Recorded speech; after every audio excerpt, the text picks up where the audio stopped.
Alhamdulillah hari ini kita dapat bertemu kembali.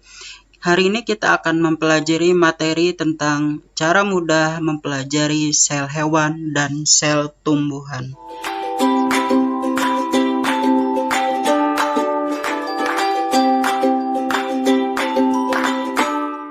Bila kita bertanya apa yang dimaksud dengan sel, jadi sel adalah satuan fungsional dan struktural terkecil dari kehidupan. Sel diketahui memiliki ukuran yang mikro atau kecil, namun rata-rata sel berukuran 10 hingga 100 mikrometer. Sel terbesar adalah sel telur, dan telur terbesar yang diketahui saat ini adalah telur burung unta. Kita akan belajar tentang struktur sel tumbuhan dan sel hewan, di mana diketahui bahwa sel tumbuhan dan sel hewan adalah sel eukariotik. Maksud dari sel eukariotik adalah sel yang memiliki membran inti atau membran nukleus. Nah, kalau kita lihat pada gambar sel, baik itu sel tumbuhan maupun sel hewan, ada struktur yang dinamakan dengan dinding sel.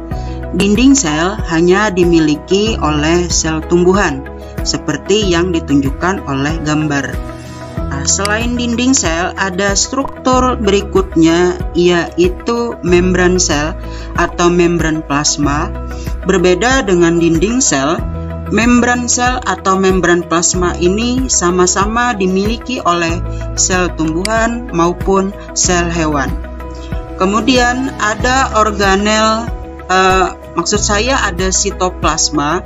Sitoplasma adalah cairan sel yang mengisi antara nukleus sampai dengan membran plasma.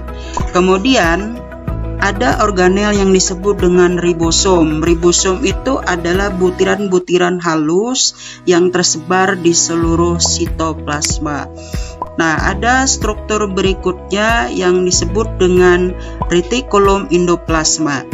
Ada dua retikulum endoplasma. Ada retikulum endoplasma halus, yaitu retikulum endoplasma yang tidak ditempeli oleh ribosom, dan ada retikulum endoplasma kasar, yaitu retikulum endoplasma yang ditempeli oleh ribosom. Kemudian ada organel berikutnya pada sel yang disebut dengan mitokondria. Nah, jadi bentuk mitokondria ini seperti bulat memanjang. Dan struktur berikutnya ada organel yang disebut dengan lisosom. Nah, lisosom ini bentuknya seperti bulat, ada pada sel tumbuhan maupun sel hewan. Nah, kemudian ada struktur berikutnya, yaitu badan Golgi atau kompleks Golgi atau aparatus Golgi. Jadi bentuknya ini seperti ini ya, bentuk dari badan Golgi tersebut. Nah, badan Golgi ini juga ditemukan baik pada sel tumbuhan maupun sel hewan. Nah, kemudian struktur berikutnya ada yang disebut dengan kloroplas. Kalau kita lihat pada gambar, ternyata kloroplas hanya ditemukan pada sel tumbuhan. Pada sel hewan tidak memiliki kloroplas. Nah, kemudian organel berikutnya ada vakuola. Vakuola juga ditemukan hanya pada sel tumbuhan saja. Sel hewan tidak memiliki vakuola. Kalaupun ada memiliki vakuola, maka vakuola pada sel hewan berukuran kecil. Kemudian ada struktur berikutnya, yaitu amiloplas. Amiloplas adalah struktur yang hanya dimiliki oleh sel tumbuhan saja. Struktur berikutnya pada sel hewan, pada gambar sel hewan kita melihat ada mikrotubulus ya. Jadi bentuknya itu seperti tiang atau persegi panjang yang terdapat pada sitoplasma.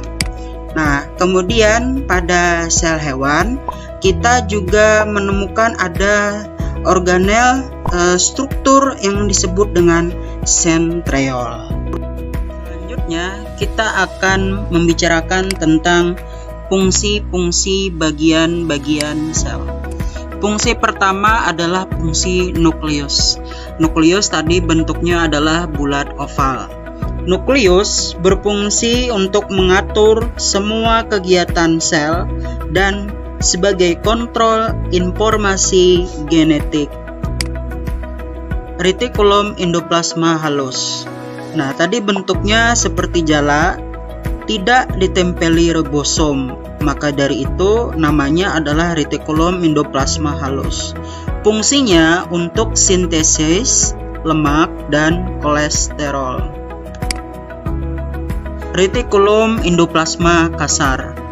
Nah, retikulum endoplasma kasar adalah retikulum endoplasma yang ditempeli oleh ribosom. Fungsinya untuk penampungan protein. Mengapa? Karena retikulum endoplasma kasar ditempeli oleh ribosom, sedangkan ribosom sendiri fungsinya adalah untuk sintesis protein. Nah, protein yang dihasilkan oleh ribosom akan ditampung oleh retikulum endoplasma kasar. Ribosom. Ribosom merupakan struktur terkecil terletak di dalam retikulum endoplasma, sitoplasma, dan nukleus. Fungsi dari ribosom adalah untuk sintesis protein. Lisosom. Lisosom berbentuk agak bulat dan dibatasi oleh membran tunggal. Lisosom mengandung enzim hidrolitik yang disebut lisozim. Lisozim ini berfungsi untuk proses pencernaan sel. Badan Golgi. Badan Golgi berperan dalam mereaksikan protein yang ditampung dari retikulum endoplasma. Jadi, hubungan antara retikulum endoplasma dengan badan Golgi itu saling berkaitan erat. Retikulum endoplasma akan menampung protein dan protein selanjutnya akan direaksikan oleh badan Golgi. Selain mereaksikan protein, fungsi badan Golgi selanjutnya adalah sebagai tempat sintesis polisakarida. Mitokondria. Mitokondria berbentuk bulat, panjang, seperti tongkat. Mitokondria membentuk tonjolan yang disebut krista. Krista atau tonjolan ini yang berwarna merah muda dan terdapat cairan yang disebut matriks. Ya, matriks pada gambar yang berwarna kuning. Nah, fungsi mitokondria adalah untuk respirasi sel. Respirasi sel artinya adalah proses pembentukan energi dari hasil pemecahan glukosa. Sitoplasma.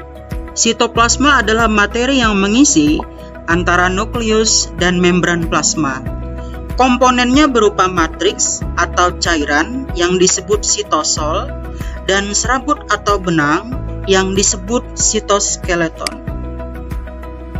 Membran sel. Membran sel bersifat semi-permeabel, berfungsi untuk transportasi zat dari dan keluar sel atau sebaliknya. Dinding sel. Dinding sel merupakan bagian terluar dari sel tumbuhan. Dinding sel bersifat kaku dan tersusun atas polisakarida. Dinding sel berfungsi sebagai pelindung dan pemberi bentuk sel tumbuhan. Kloroplas. Kloroplas adalah plastida, di mana plastida ini mengandung pigmen hijau atau klorofil. Kloroplas berperan dalam kegiatan fotosintesis. Amiloplas. Amiloplas adalah plastida yang tidak mengandung pigmen berwarna. Amiloplas berperan dalam penyimpanan amilum. Vakuola. Vakuola pada tumbuhan berukuran besar. Vakuola berperan dalam penimbunan cadangan makanan, sisa metabolisme, pigmen, dan minyak atsiri. Centriole. Centriole terletak di dekat nukleus. Centriole berperan dalam proses pembelahan sel. Mudah mengingat perbedaan sel hewan dan sel tumbuhan.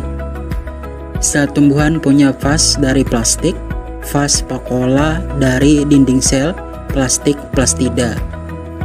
Sel hewan punya senti sama dengan centriole.